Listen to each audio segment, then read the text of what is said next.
Pilkhana tragedy নিয়ে ক্ষমতাচ্যুত প্রধানমন্ত্রী শেখ হাসিনা তৎকালীন স্বরাষ্ট্র প্রতিমন্ত্রী সোহেল তাজকে ফোনে বেশ কিছু কথা বলেছিলেন, যা নতুন করে আলোচনার জন্ম দিয়েছে। আর সেই খবর উঠে এসেছে দৈনিক মানবজমিন পত্রিকায়।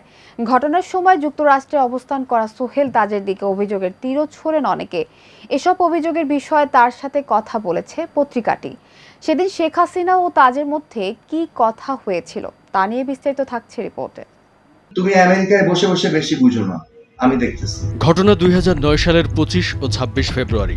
বিডিআর বিদ্রোহ বা পিলখানা ট্র্যাজেডি নিয়ে বাংলাদেশের ক্ষমতাচ্যুত প্রধানমন্ত্রী শেখ হাসিনা তৎকালীন স্বরাষ্ট্র প্রতিমন্ত্রী সোহেল তাজকে ফোনে যে কথা বলেছিলেন তা নিয়ে নতুন করে আলোচনার জন্ম দিয়েছে। আর সেই খবর উঠে এসেছে দৈনিক মানবজমিন পত্রিকার প্রথম পাতায়। এই খবরে বলা হয়েছে, পিলখানা ট্র্যাজেডিতে ৫৭ জন সেনা কর্মকর্তা সহ ৭৪ জন নিহত হন। ওই ঘটনার পিছনে অন্যদের সঙ্গে তৎকালীন স্বরাষ্ট্র প্রতিমন্ত্রী তানজিম আহমেদ সোহেল তাজের ভূমিকা নিয়েও প্রশ্ন উঠেছিল। ঘটনার সময় যুক্তরাষ্ট্রে অবস্থান করা সোহেল তাজের দিকে অভিযোগের তীরও ছোড়েন অনেকে। এসব প্রশ্ন অভিযোগের বিষয়ে তার সাথে কথা বলেছে মানবজমিন। তিনি বলেছেন, যুক্তরাষ্ট্রে বসে যখন ঘটনার খবর পান তখনই তিনি পুলিশের আইজির সঙ্গে যোগাযোগ করেন। পরে স্বরাষ্ট্রমন্ত্রী সাহারা খাতুনের সঙ্গে কথা বলেন। এক পর্যায়ে কথা বলেন প্রধানমন্ত্রী শেখ হাসিনার সঙ্গে।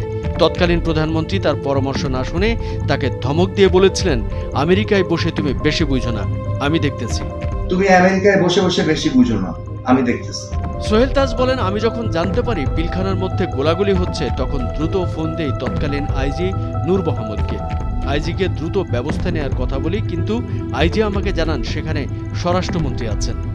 তাজ বলেন, তখন আমি বুঝতে পারি তারা আমার কথা শুনবে না। এরপর তাজ বলেন, আমি তখনই স্বরাষ্ট্রমন্ত্রী সাহারা খাতুনকে ফোন করি, কিন্তু সাহারা খাতুন তখন বলেন, এটা তো আপা অর্থাৎ শেখ হাসিনা দেখছেন। বাবা, এটা তো আপা দেখছেন। এরপরও আমি বসে না থেকে সাথে সাথে প্রধানমন্ত্রীকে ফোন করি।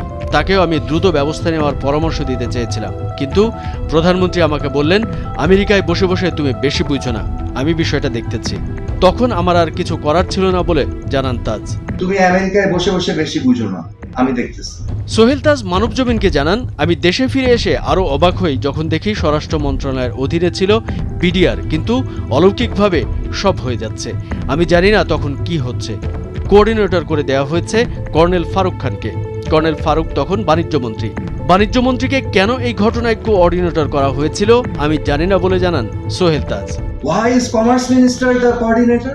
এদিকে বিডিআর হত্যাকাণ্ডের বিচার শিগগিরই শুরু করা হবে বলে জানিয়েছেন স্বরাষ্ট্র উপদেষ্টা লেফটেন্যান্ট জেনারেল অবসরপ্রাপ্ত মোহাম্মদ জাহাঙ্গীর আলম চৌধুরী। সোমবার সকালে সচিবালয়ে বাংলাদেশে নিযুক্ত সুইজারল্যান্ডের রাষ্ট্রদূত রেতো রেঙ্গুলির সাথে সাক্ষাৎ শেষে উপস্থিত সাংবাদিকদের ব্রিফিংকালে উপদেষ্টা এসব কথা বলেন। কামরুজ্জামান আরিফ, ভোরের কাগজ।